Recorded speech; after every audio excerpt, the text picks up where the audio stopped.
Hello everybody and welcome back to Rolling Solo. My name is Adam Smith and today we're going to be covering the Upkeep, just the in-between game between Scenario 1 from the Gloomhaven second reprint Kickstarter. We're going to do like an Upkeep video here, which is just going to sit between Scenario 1 and Scenario 2 to help us deal with the small things that we are keeping track of based on the Gloomhaven Into the Unknown document that Isaac has released during the Kickstarter. So not everything in this Upkeep video is as it will be in the main campaign that'll come in the box when you receive your game. It'll be a little bit more involved. There'll be some extra things to take care of, but this is a mini campaign, so we're only taking part or at least caring about certain aspects of the Upkeep in between. The things that are important to note from my prior videos, or one thing that's pretty big that I thought I would mention, is actually further back in one of the videos we had at one point an Issac arch, and it was just a regular unit, and I believe he was in one of these two spaces. I think he was here. He might have been here, I can't remember, but he was killed off actually by the Craighheart. It was actually picked up by somebody who had been watching our videos, so I do want to thank that individual for pointing that out. Because that is an extra kill for us. So essentially, the Craighheart, actually looking at his death pool over here of 5, he actually ended up killing 2 regular units and 4 elites. So he was quite the monster, and really by himself single-handedly completed the objective of Just Another Night, which was shown at the very top of the page. Now, our Tinker did a pretty good job, but only got 1 kill. So in total, we actually had 7 kills. Pretty good, I think. Especially with all the really nasty bad modifier pulls we got in the first couple videos. So first off, I want to thank everybody for jumping into the channel and enjoying it and throwing their feedback and comments. I love it. I like to know that you guys are engaged. It's awesome. I hope you guys are enjoying it.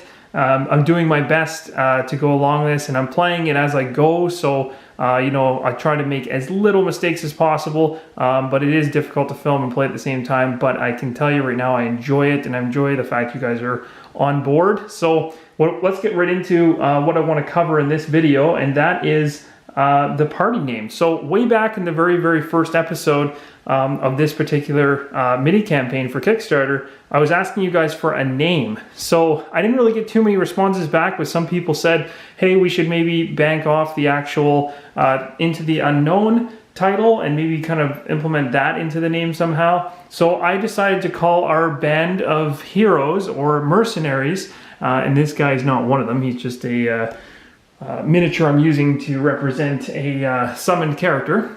But our Tinkerer and our Craighheart, our party name is going to be The Unknown Wanderers.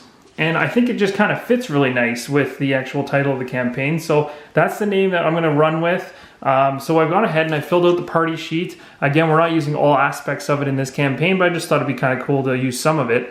The location, we're in the Sleeping Lion. That's where the bar brawl broke out. In the notes section, we don't have anything too important yet, but in the achievements, we survived the bar brawl. I thought it was worth mentioning that we actually were able to make it through. So what we're going to do at this point now, that we've covered the party name and the, well, I guess we covered the party name and the party sheet, is just talk about the actual character sheets and character names just real quick. So the only things I want to mention really fast is that Tinker, the name that was thrown at me was Tran, and what I decided to do is just kind of elaborate on it and call it Trance. I thought Trance is kind of a cool name and it might fit the Tinker pretty well, so we're going to call the Tinker Trance. I may or may not refer to him as that all the time, but just thought it was cool we have him named. And then the Craighheart, we're going to call the Craighheart Zarin. So, and I don't, the focus there is really bad because I'm probably not giving you, there we go, Zarin. So we'll just call them by those 2 names, or at least I will, and if I forget, I still may call them by their Craighheart or Tinkerer names, but we've got those covered. So now we're going to run into the XP. Now, in between scenarios in a normal main game campaign, you deal with things like battle cards and XP and gold. So we're going to cover those things because as per the document that Isaac had prepared for us, we're supposed to take those into account. So let's just start right off the hop here with XP. So what happens is it's all based on how you're actually playing the game. So in our case, we played it solo, and we actually had a particular scenario level that we were playing with. And I'll show that to you really quick here. I'll just kind of quickly move to the rule book. So this is essentially the solo side and has a chart that specifies your, based on your scenario level, what monster level, gold conversion, trap damage, and bonus experience. And then on a prior page, it has it if you're playing like co-op with other people. We're playing it solo, so we follow this chart. We were playing at a 2 monster damage level, and so we were playing scenario level 1, which was correct for our particular heroes because our average, when we did the calculation based on what's in this information here, averaged out to 1. So we should have been playing scenario level 1 for where we're at right now. So with that said, it gives us our it gives us a cold. No, it gives us gold conversion. So we can take a look at the 3 gold the Tinkerer got, and we can take a look at the number there, and it says 2. So we end up actually being able to convert these 3 coins into 6. So what I'm going to do is, for this majority or the remainder of the campaign, I'm going to actually use, let's see if I can get these things open here. I'm going to use these to represent, they're going to basically be our conversion. So this is going to represent 1, just kind of similar to the way that Gloomhaven actually has it, where gold is representative of 5 and silver is representative of 1. But this will be our gold conversion. So there is our 6. We got a 5 and a 1. So that will represent the 6 gold that was accumulated by the Tinkerer. And then we come over here to the Craighard, got super, super greedy, and went after 5 coins, which will translate to 10 gold. So that's pretty good. So we got some decent gold there. I also went ahead and I fired in the gold as well on the sheet so that we have a reference to it there. So again, 2 gold will be sitting with the Craighard throughout the next campaign. The next thing to cover is XP. Oh no, it's not. Because I already did that, didn't I? Yes. No, I didn't. So let's do XP. So XP is going to be, well, we've got 2 different XP levels here. First off, the Craighard did a ton of work, but this game is based off using your hand management, and it's also about what cards you use, what abilities and active cards you use to give you XP along the way. The Craighard ended up with 5 XP by the end of the round. But there's always a bonus experience when you pass a particular scenario, and ours is 6. So 6 plus the 5 will give the Craighard a total of 11 experience. So I put that in the XP notes in that particular spot on the party sheet. And then for the Tinkerer, actually, even though we only killed 1 individual, which is kind of sad, still XP was super high. So got a 7, which was actually higher than the Craighard, even though he did all the work. So he's going to end up with 13. So I went ahead and I dropped 13 in his column of his particular player sheet as well. So that essentially covers it. But there's one other thing that we cannot forget.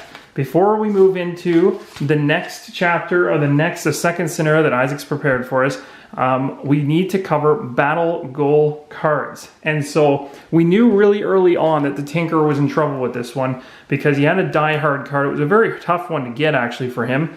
But it basically said, never allow your current hit point value to drop below half your maximum hit point value, round it up, and it definitely did. So he's not going to get this. It's going to end up going back into the draw pile for the next draw for the next scenario. But he wasn't able to get that check mark. Too bad for him. Now, this is where the Craighard kind of deserves a little bit of credit for all the kills he did. He actually did achieve his battle goal card, and it was have 1 or more monsters present on the map at the beginning of every round. And that's exactly what happened. In that very, very last round, we still had a character on there, the Craighard. We were able to finish that enemy off in that round, and then no other round was started after. So the Craighard gets 2 check marks, which is very, very cool. So we're going to actually be able to go ahead and we're going to be able to go to his particular sheet, and how the battle goal check marks work is they accrue down here in the notes section where the check marks are here. So you essentially just go like this and you'd say, okay, well, we got 2. So you put a check there and a check there. As soon as we get 1 more check mark, it's going to unlock these are almost considered minor check marks, what we're getting with these battle goal cards. They will accrue in here until you get 3 minor. Then it translates into kind of a major check mark, which becomes then a check mark to be used in the perk column. And this is where a lot of really cool stuff comes into play. And you'll also notice that, like with these particular, and these aren't spoilers whatsoever because these are characters you can use at the very beginning when you open the box.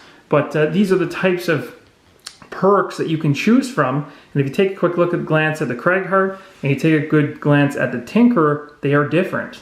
Some are the same, but the large majority of them are different. So these characters can behave very differently based on how you build them as you play them. So you can play these characters over different scenarios, different campaigns, and end up with a different playing version of itself. I think that's pretty cool. So anyway, long story short, that is the Upkeep video for the prior scenario, Just Another Night. And so in the next video, we're going to jump right into the explanation, the story, the background of Scenario 2 that Issac has released, and we'll dive right into it. And from what I've seen so far, it looks awesome. So again, if you guys are enjoying the videos, you want to follow along during the Kickstarter, and you also just want to follow along with my other main campaign Gloomhaven playthrough that I have, or anything else on the channel like Arkham Horror, which is going to get kickstarted, or not kickstarted, Arkham Horror is going to get rolling again near the end of the month once this Gloomhaven Kickstarter is done. But if you want to join in, please subscribe, and we can definitely get moving on that campaign again. So again, hope you guys are enjoying. Until next time, keep rolling solo.